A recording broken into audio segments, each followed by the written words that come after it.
Hello and welcome, I'm Adam with Push the Envelope, the channel that gives you everything artificial intelligence and machine learning.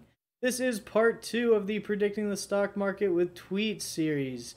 Last video we were able to start pre-processing some of the tweets. We showed how we can use regular expressions and some of the other string replace functions in order to clean up the tweets, make them a little more readable.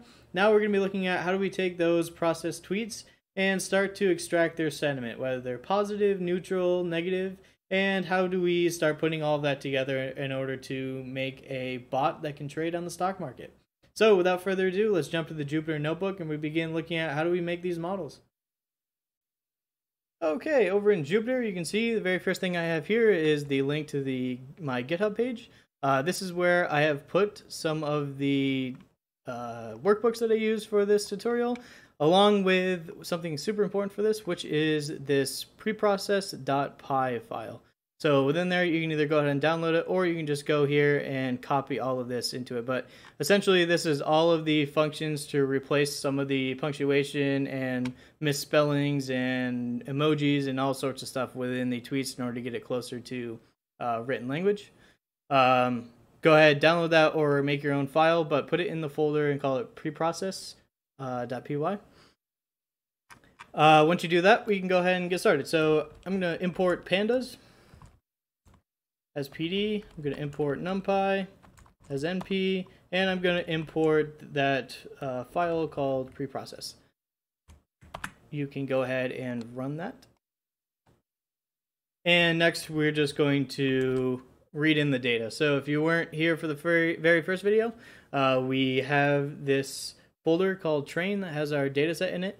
I highly recommend you go back to that video because you're going to need to know where I got the data from and see some of the pre-processing that we did in order to get to this step here. But for everyone else, pd.read CSV. I have mine in the train folder, and it is called stock_data.csv. And I'm going to display data. Okay, as you can see, we have our tweets. They are not processed at all. They have a whole bunch of punctuation, misspellings, everything. And then we have our sentiment. So one's positive, negative, one is negative.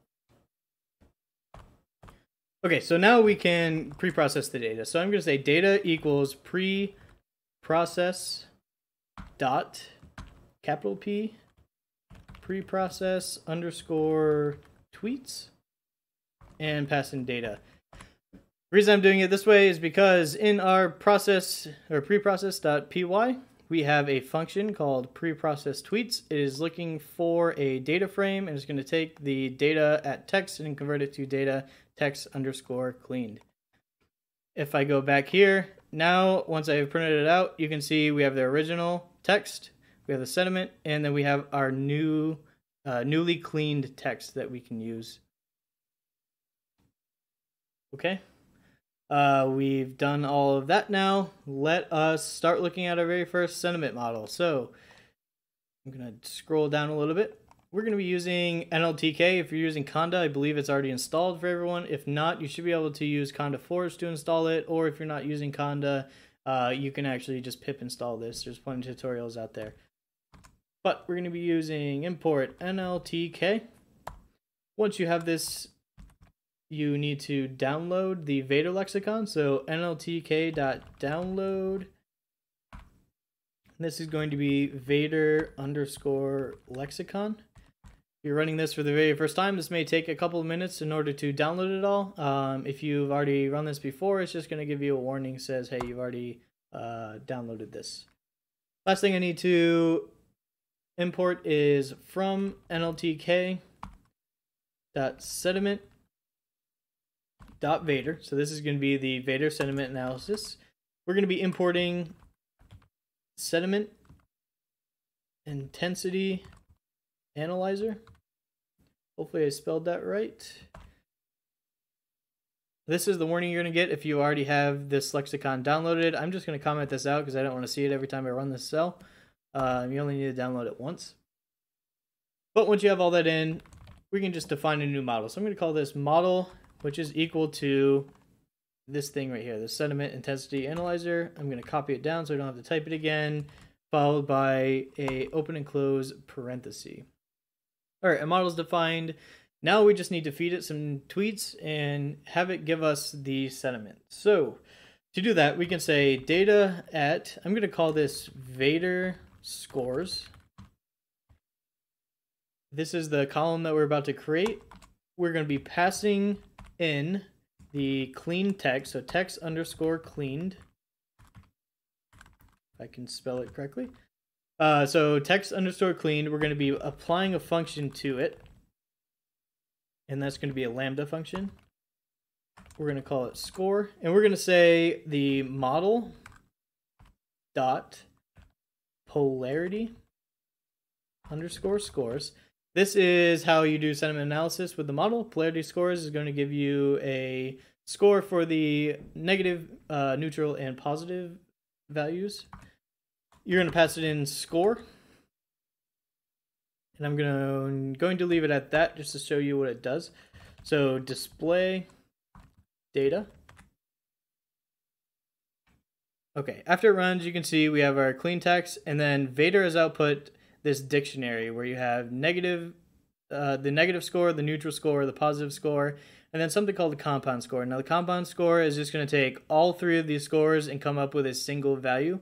And that's what I'm going to use in order to make this a little simpler. So instead of passing it the entire polarity scores, I'm going to say I only want the compound. Now when I run that, you can see it's only one score. Now the compound score is going to be a value from -1 to +1, where negative is obviously negative and positive is the positive sentiment. Now the score is fine, but what I really want is to get to this sentiment right here where it is a 1 or a -1, just simple binary. So what I'm going to do is I'm going to say data at, let me call this one Vader underscore prediction.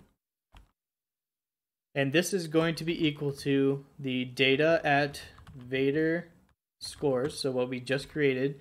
I'm going to apply a function called lambda score. And what we're going to be doing with score is we're just going to assign it a 1 or a -1 based on the value. So I'm going to say 1 if score is greater than or equal to 0. So if it's greater than or equal to 0, it's going to be a positive. Else, we're going to assign it a -1.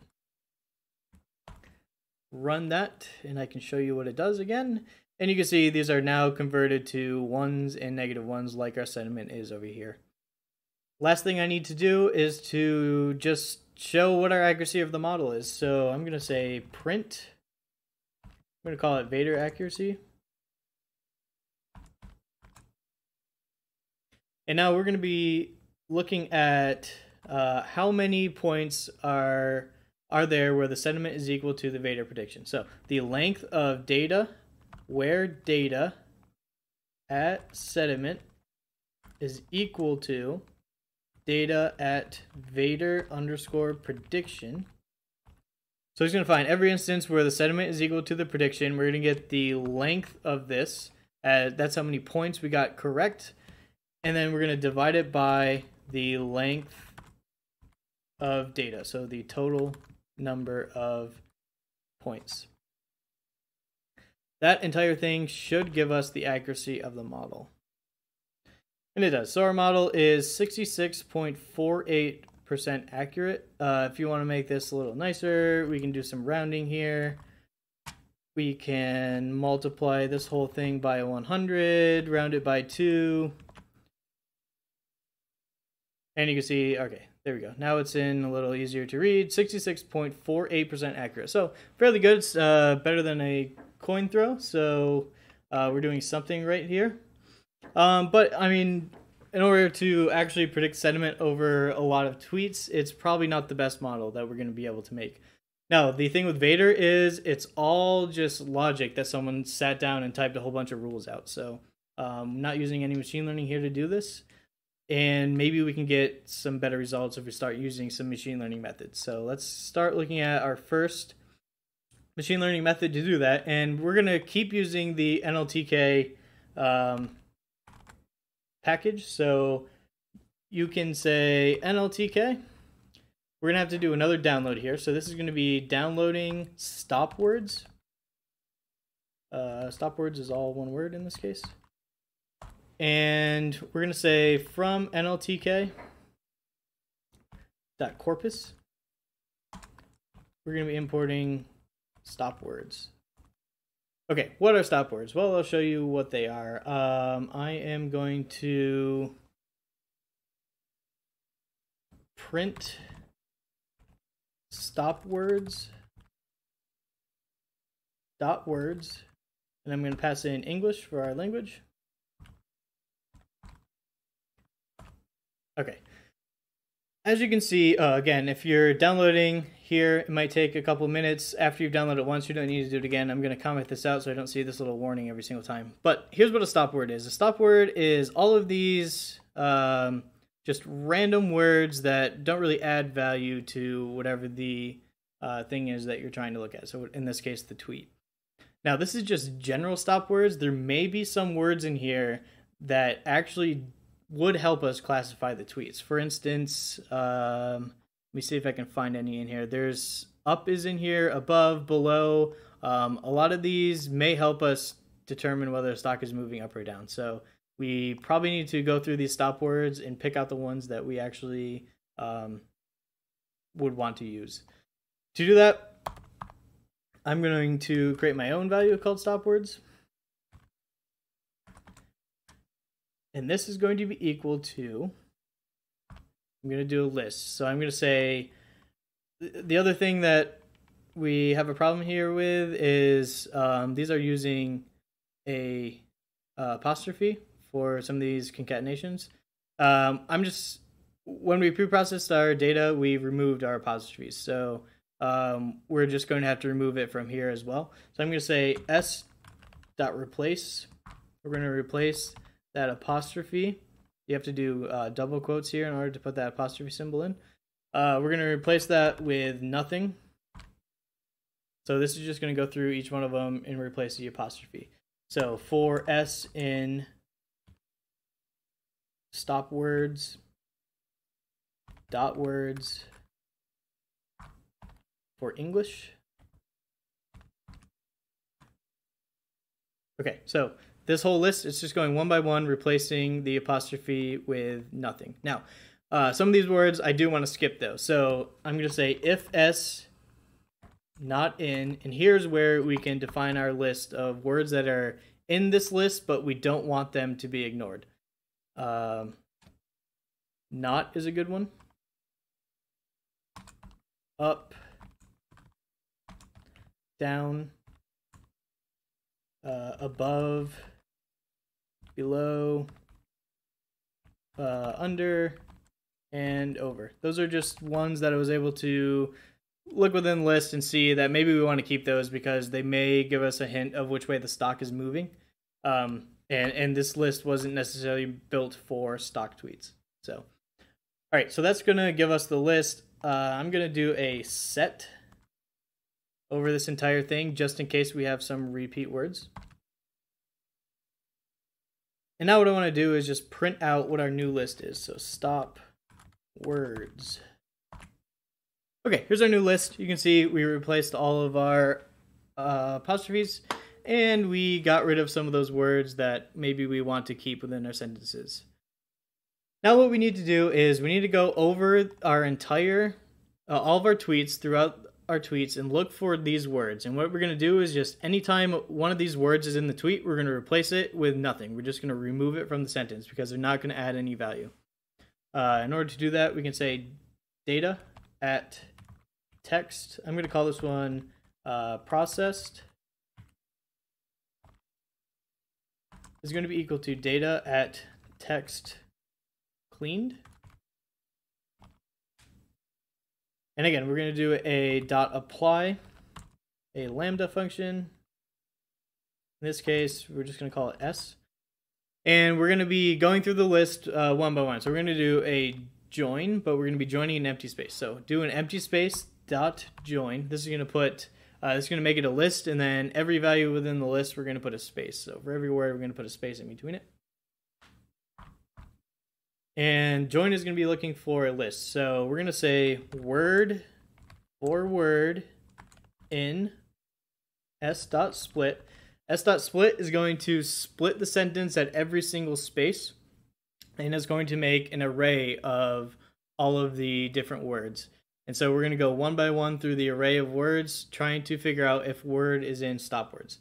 So I only want the words that are not in stop words. So I can say if word not in stop words. Make sure to close all of our parentheses. Again, this is just going word by word through our list, and it's getting rid of all the ones that are in this stop word list that we've created. Okay, that will give us our preprocessed text. Now there's, doing this, we may have some white spaces at the beginning or at the end. So we can do a data at text processed is equal to data at text processed. We're going to do a dot string dot strip. Strip will take any white space at the beginning or end of the sentence and get rid of it.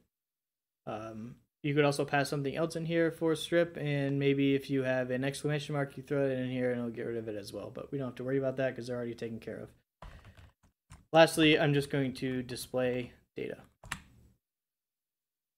Okay, scrolling down, you can see we have our original text sentiment, we have the clean text, we have our Vader scores, and now we have this process text where we started to remove some of these words. For instance, in this first one, we have kickers on my watch list. It has turned to kickers watch list because on my isn't adding any value to the sentence. And this is going to be super important when we start using our next model, which is going to be naive Bayes.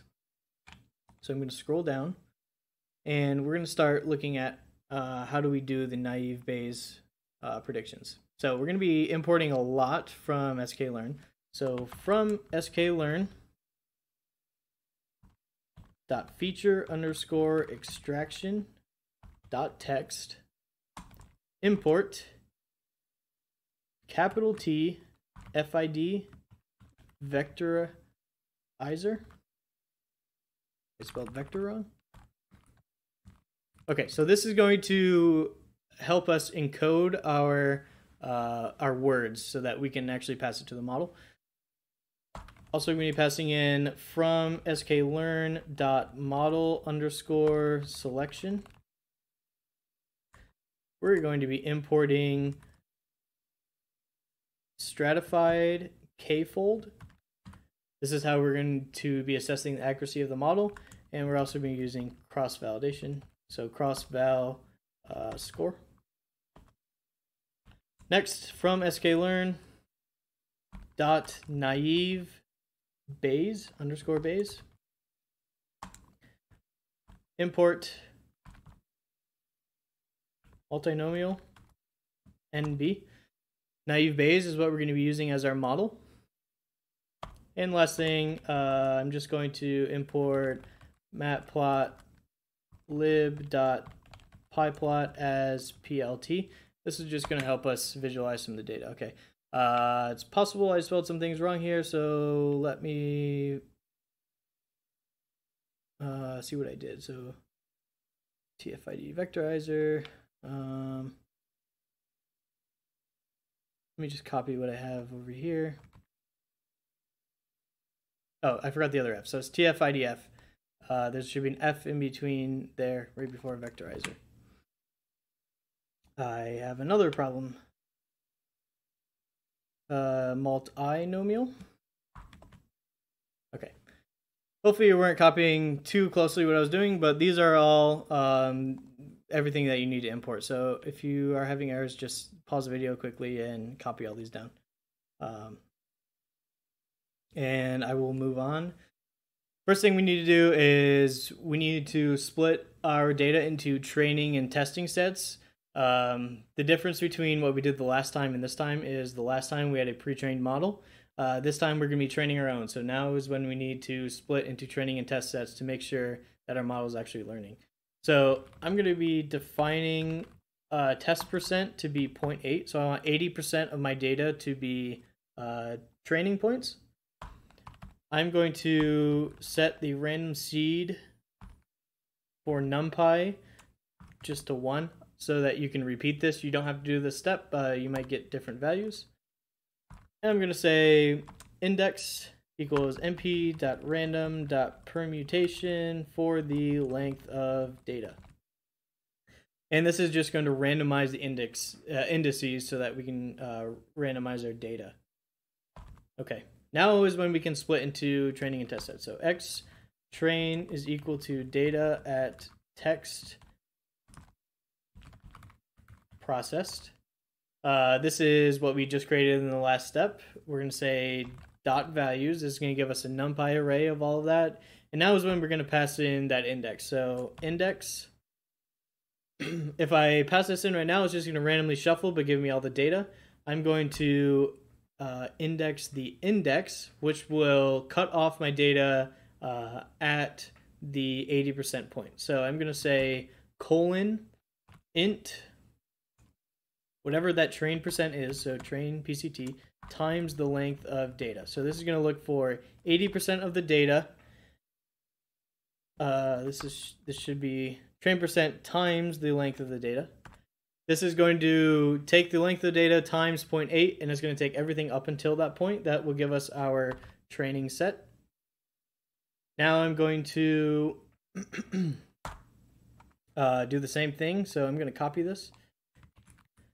I want to take those same index values for Y-train, which instead of text process, it's going to be sediment.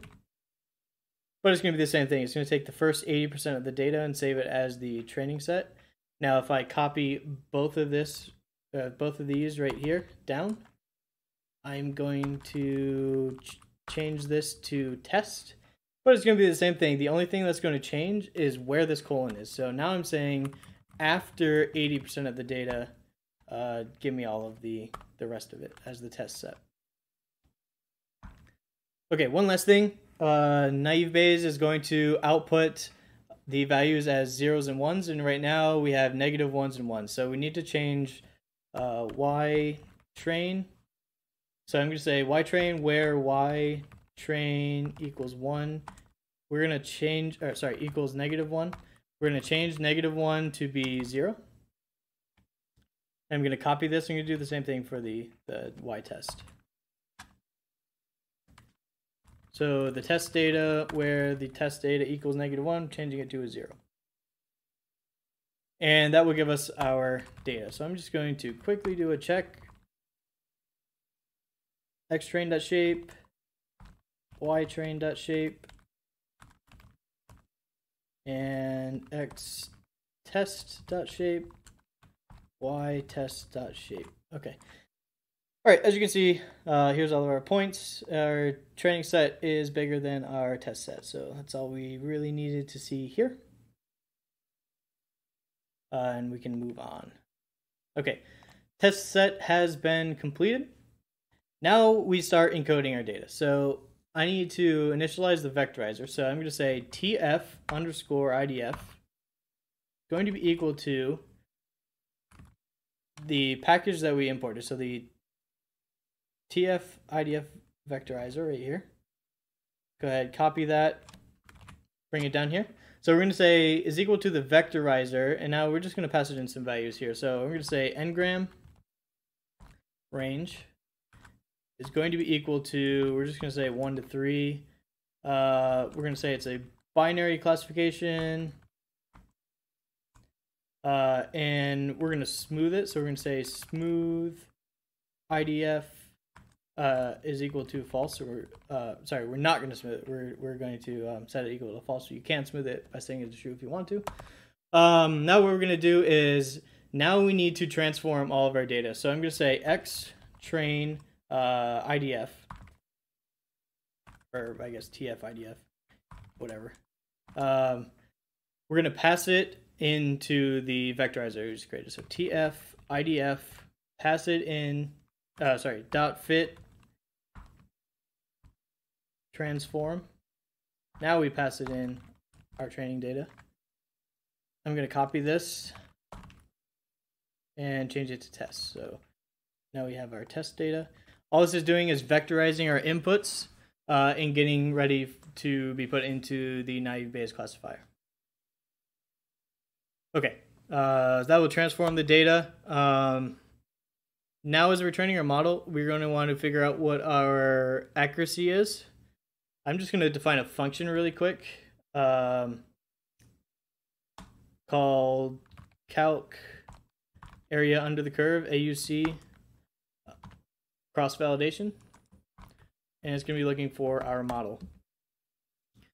We're going to be passing in a whole bunch of different models to this, and we're going to be graphing the performance in order to figure out which one's the best model that we can come up with. And we're going to be using this function over and over again for each of those models. So we're going to say crossfold is equal to stratified k-fold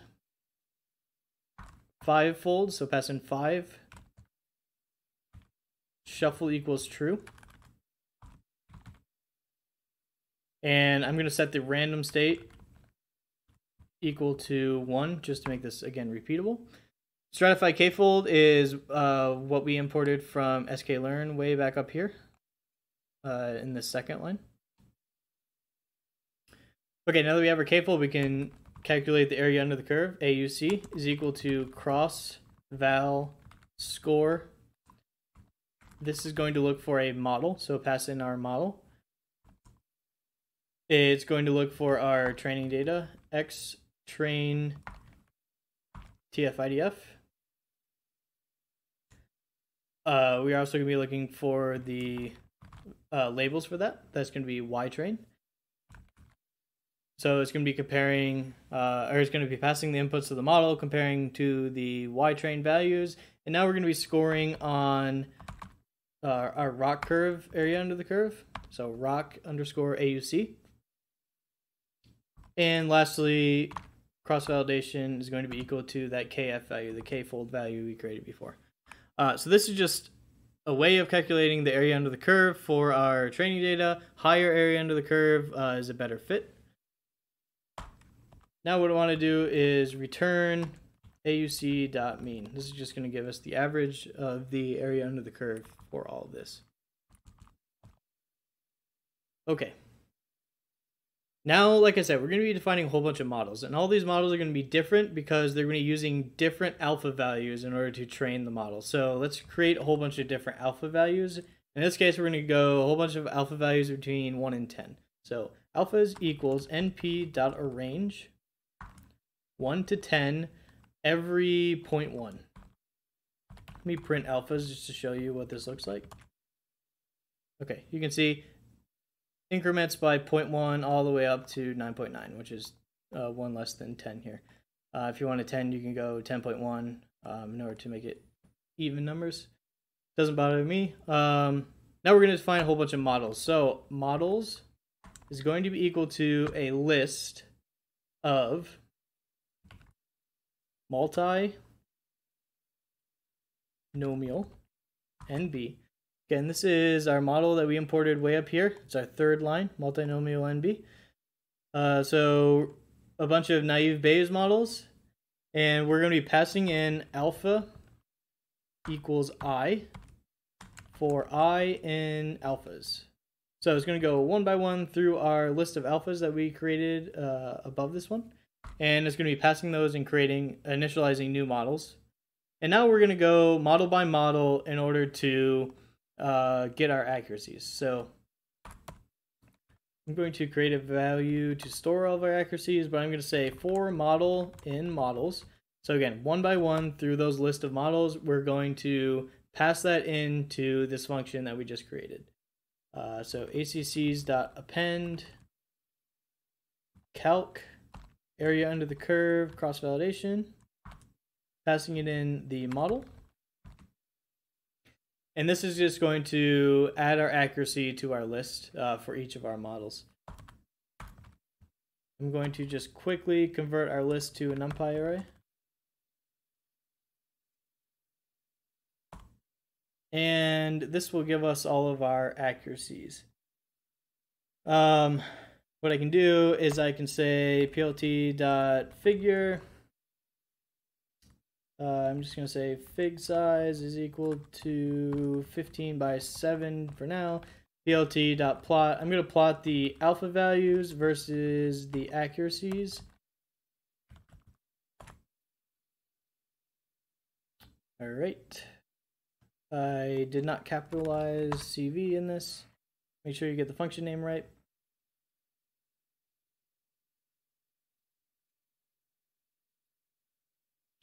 Okay, took a second to run, but you can see we have our alpha values on the bottom and we have our accuracies. And now, again, this is not accuracy as in like percent accuracy. This is area under the curve. But in both cases, the highest value is the one we want. So we want to figure out what the highest value was. To do that, we can, right above here, I'm just going to say best alpha is going to be equal to, we're going to round alphas at ACCS. So we're going to take the accuracies argmax. So argmax is going to look for the max value, but instead of returning the value, it's actually going to return the index of that value. Once I have the index, I can pass it to the alphas to see which one of those alphas was the one that we wanted. The reason I'm rounding it is it's going to give me a super long list, so I'm just going to round it to 1 decimal place because that's what accuracy we had before.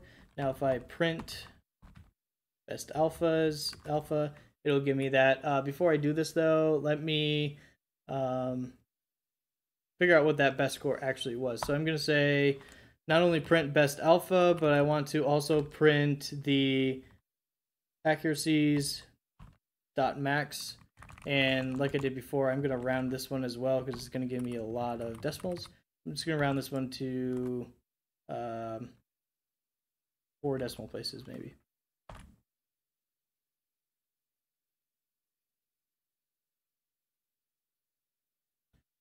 Okay, it's going to take a second to load that graph. Okay, you can see our best alpha was 1.0 with an area under the curve of 0.83, which is fairly decent. But what I really want to know is what the accuracy of the model is in terms of correct predictions, because I want to compare it to our Vader. So I'm going to create a new model called best model, which is going to be equal to that multinomial NB. And instead of passing in all of the alpha values, I'm just going to pass it in that best alpha value that we found. So that is best alpha. I'm going to say best model.fit.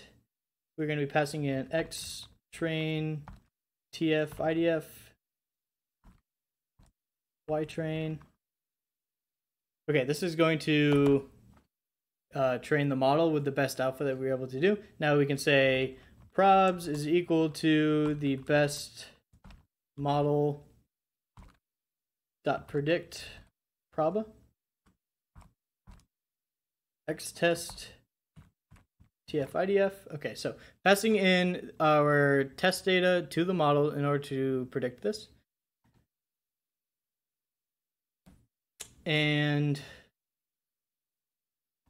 after this figure, let me print naive Bayes accuracy.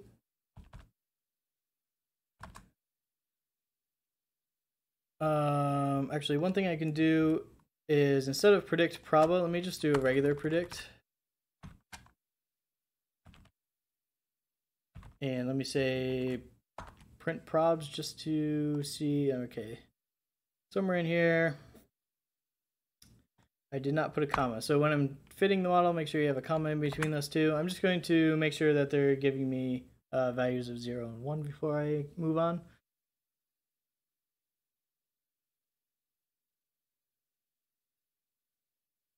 Okay, I do have an error here.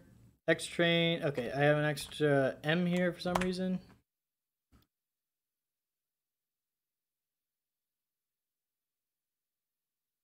It's going to take a second to run through all those alpha values. I have another error.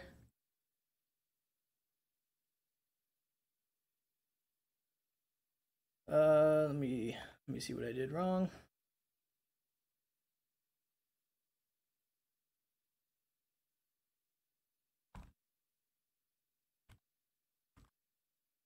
Yeah, we're gonna have to use predict proba here.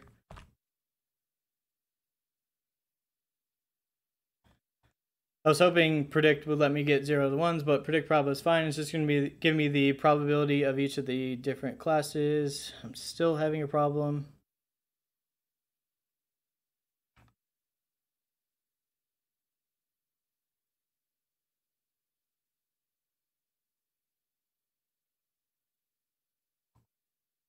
I'm not quite sure what it is. So let me pause the video right here, and I will be right back when I figure out what's wrong with this one. Okay, I am back. I figured out what our problem was. If you scroll up to the top, we have our X-train, we have the X-test datasets. Now, what I was doing was I was fitting our transformer on the X-train data, and then I was refitting it on the test data.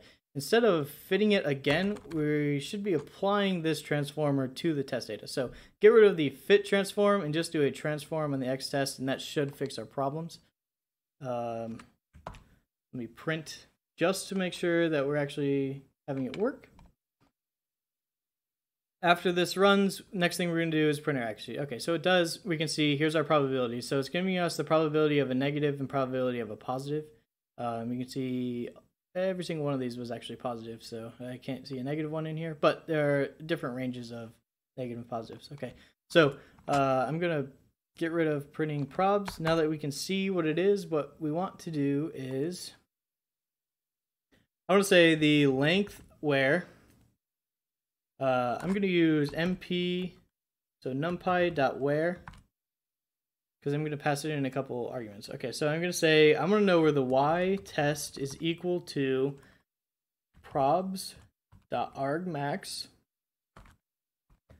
axis equals 1. Okay, so argmax in this case for axis equals 1 is going to say which one is the larger value. Is it the left or is it the right? If it's the left, it's going to give me a 0. If it's the right, it's going to give me 1. It's going to go line by line through all these and return 0s or 1s for each of these. Okay, so that's going to be my mp.where. I want the length of all that. So I want to know everywhere where the y-test is equal to whatever the model output.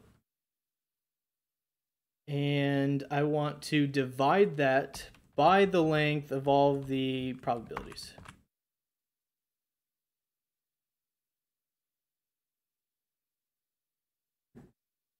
And if I wait for this to run, okay, here's our new accuracy, 66.78. Again, if I want to, I can make this a little prettier by rounding it and multiplying this by 100, maybe rounding it to 2 decimals.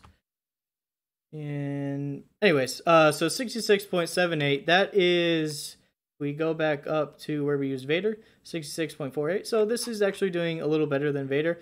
It, however, is still not doing very well. We would definitely like this to be 80s, if at all possible. So, or 90s, definitely 90s, but 80s is probably a little more realistic for what we're trying to do here. So these models are not going to get us where we need to go. We're going to stop here for today, but in the next video, we're going to be looking at what is the state of the art for doing this, and that is going to be using BERT. So if you haven't heard of BERT before, it's a natural language processing model that does really well on a whole bunch of natural language processing tasks. What we're going to be doing is taking the pre-trained BERT model. We're going to be taking off the last layer and putting our own on it in order to use it for this sentiment analysis. And we're going to see 10 to 15% accuracy improvement over what we're getting here. So definitely stay tuned to for that. And